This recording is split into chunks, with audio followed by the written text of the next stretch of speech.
Hey, we're on. We're on.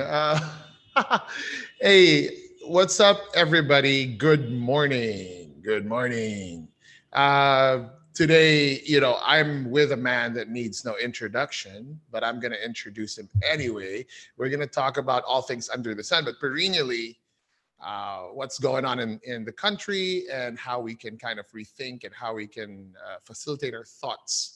Chris Doe, everybody. How are you, Chris? I'm doing pretty good, Tom. How are you? Nervous and really tense, but I'm trying to Why? relax. There's no reason to be nervous.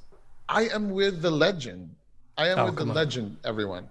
Okay, so little story. Let me share my screen here. Little story. I was learning. I was learning that uh, I can't share my screen, cat. Um, just empower that, enable it, right?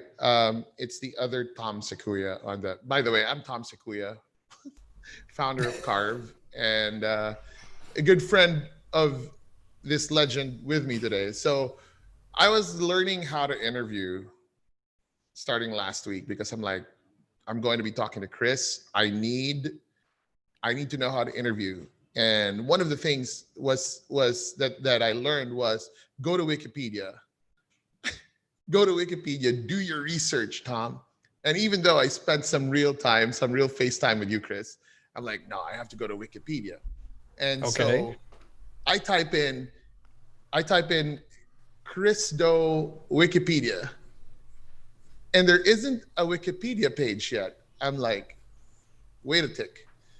So for anybody watching right now, if you want to start a Wikipedia page for Chris, by all means, go ahead. But let me see if I can. Oh, I still can't share it. But what I did find was this. I found, and so I googled the Chris Doe, and I found a bunch of stuff. You have your standard stuff. I'll read through them. Chris Doe, CEO and founder at the Future. Some How do you pronounce this? Behance, Behance. and right? Yeah. Behance and Chris Doe on LinkedIn and a couple of videos. And the first video that popped up was Chris Doe is a fraud. Okay, so I'm going to talk about that a little later, which I clicked, by the way, very clickbaity, but like I clicked, I'm a victim, but I'm so thankful. Mm-hmm. And the last one that's pretty interesting because there's Instagram, Twitter, and a whole bunch of stuff. But the last one I found, which was kind of interesting when I Googled Chris Doe Wikipedia, was it says Wiki famous people. Chris, you're part of a page called Wiki famous people. I'm not sure if are you aware? No. It says Wiki famous people. So I'm like, this has got to be, this has got to be a joke. But I opened it and guess what? It says you're famous for being an Instagram star. I kid you not. It says Chris Doe is 32 years old, which is true. Which is Yeah, it's totally true. I'm 32. is 32 years old, and he's a member of famous Instagram star list. And here's the best part. Um, it's from Santa Monica. The best part is we do not have information on Chris Doe's body measurements, height, and weight, but his estimated net worth in 2019 is 100K to 1 million. So Chris, I guess we can say that you've made it. I finally made it. I'm a thousandaire. You finally made it. Now let me see if I can share my screen because I clicked through that video and what I found was a good intro for you. I still can't share my screen, so I'm just gonna go read through it. Founder, CEO of Blind with 80 plus million billings, clients such as Microsoft, Sony, Audi, Scion, Google, Coldplay, Gnarls, Barkley. You've got awards from the Emmys, Telly, Clio, BDA, Art Directors Club, MTV, VMA. There's a whole slew of credentials, but most importantly, Chris Doe is a great friend and he cares about the creative community in the country, and the MSMEs here in the Philippines. And that's kind of why we're here today. That's the whole context. So, Chris, let me just get this started out by asking, what's your last month been like? How's it been going? It's probably not that different than what everybody else is going through, that we're all sheltering in place. There have been long stretches of time where I've not actually even stepped outside my house. And so I look forward to the weekends when I go on grocery runs with my wife, which I typically never do. Most of my team is working from home, except for a handful, 3 or 4 people that choose to go to the office so they continue to work there because we have a giant office space and they feel more comfortable there. But it's kind of business as usual for us. I do work, I read books, I get to exercise. This is my home office that you're seeing me in, and right next door to this, right behind this wall is a gym. So sometimes I'm like, I don't feel good, I just walk over there and do some pull-ups, or just move the dumbbells around a little bit, just do something. But I've been pretty much staying at home, self-quarantining, and I've not even been able to physically hug my parents. I've seen them 2 or 3 times, but I've maintained 6 to 8 feet away from them, and it's been tough from a social point of view. Yeah, it's really different. Today's kind of my first day out into the office as well, Yeah. and everybody on the road, on public transport and walking on the streets, they're all wearing a mask. And here in the Philippines, we're just not used to seeing that kind of look on everybody, and everybody's trying to stay away from everyone. So yeah, it's unreal. It's quite an adjustment. But on your Instagram and your other channels, the content quality has not changed. It's all still premium content. So what does that mean? It wasn't produced in the studio, or was it produced in the house? How did you kind of get that system going? That's a good question. There is a dip in quality. There is a dip in the kinds of things I'm able to do. And we're trying to figure this thing out. Most of the live streams that you're seeing, it's from this point here. So I've had the last 8 weeks to really refine this setup, which I've had for probably 5, 6, 7 years now. So I've been adjusting my light. I've got the secondary light here that's throwing a little blue light. You guys can see that. So I'm making all these little adjustments and tweaks. I still have to sync my audio, but that's how we're able to do this. So my video quality has dropped significantly because when we're in the studio with our fancy high resolution cameras, we're not dealing with any kind of compression. And so it's really nice that way. So people often say like Chris is in HD and everybody else is in standard definition. But we're working with some technology partners, friends and fans of the channel who've developed technologies so that we can broadcast me from home in HD crystal clear audio, and we're very excited about that. So this is some very new beta level software we're able to use. So you're going to see a pretty big uptick in the quality of the images we can produce. Wow. Okay. Yeah. Okay. Wow. Because I read something like that with the NFL or something during the draft season. They deployed some sort of technology as well, so that they could like live stream everybody from their homes. Kind of the same concept. Is it kind of the same concept? Same, but probably on a nothing budget. But yeah, I imagine the NFL and news organizations, they have really good satellite uplinks and they are able to compress and encrypt end-to-end video signals. We're using off-the-shelf technologies, and some people have been very smart in developing special code so that we can do this together. Super cool. Look, at the end of this webinar, we're gonna do a little bit of or this live, we're gonna do a little bit of a Q&A.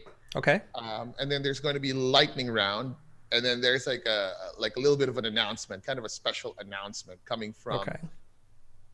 me and Chris. So here's a promise. Chris and I are here for the audience. I'm not here to prop him up or prop myself up. We're gonna try and talk about things that really matter right now for everyone, and we want that value to really translate. And we're hoping that there's going to be a shift in paradigm, or if not, take something away that's actionable, right? Actionable, something that kind of shakes up the brain and they could go like, oh, I could do that. So Yep. Chris, with the whole pandemic that's hit us all. One good thing about it is that we have this kind of shared experience all across the globe. Like we literally are going through the same thing. So that's bonding us on a really human level, different Yeah. human level.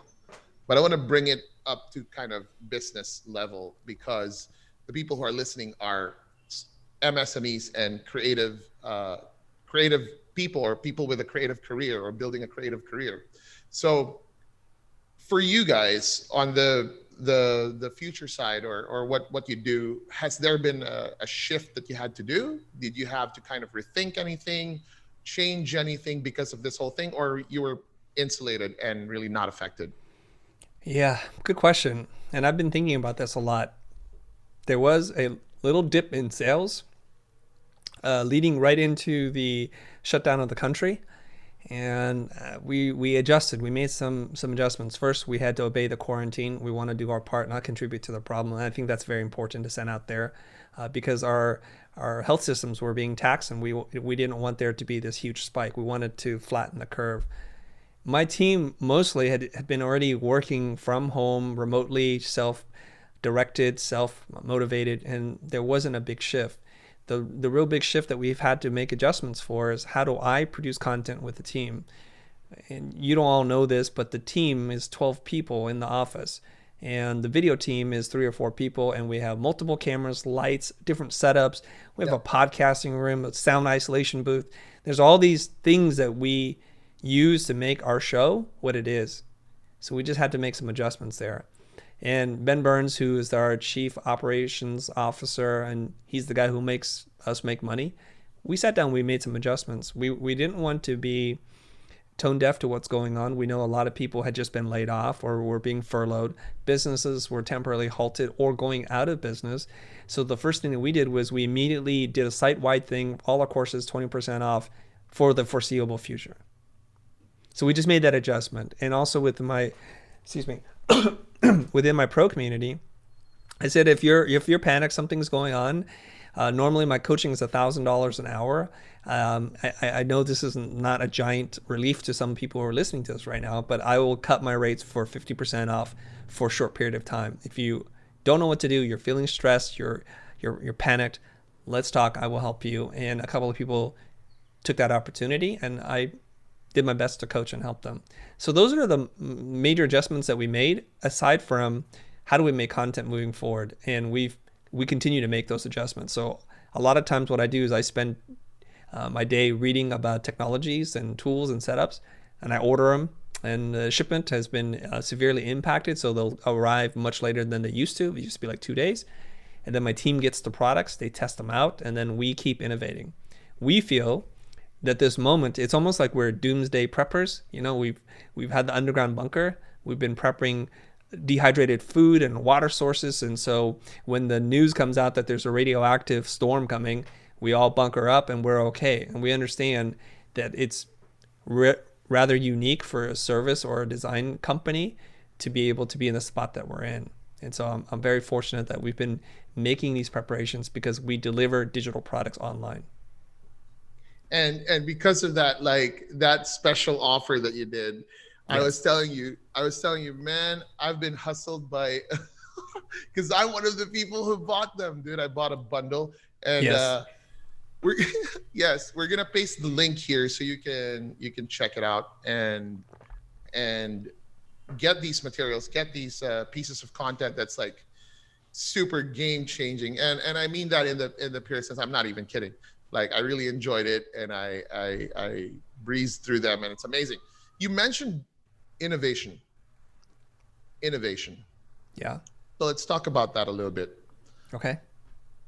Some people here are having a hard time, right? Having a real hard time innovating and rethinking their business. What was your process around that, Chris? How do you go about that? You isolate the problem first, and what's your just maybe a 4 or 5 step process that people can adapt to? Okay, so in the book, The Innovators Dilemma, written by Dr. Clayton Christensen, who recently passed away. I believe he's the one who coined the term and the way it's being used and misused today, which is disruption. And he says there's two kinds of innovation. There's the sustainable innovation, which you make small changes and you improve something over time. And sometimes you're able to make what might seem to be a big leap in innovation, but they're just small refinements to something.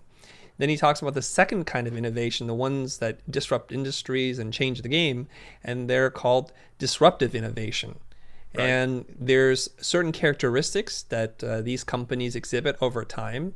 Initially, his hypothesis was, especially in technology, the way that you innovate is you put a lot of resources into it, and then you keep investing in R&D and keep building up.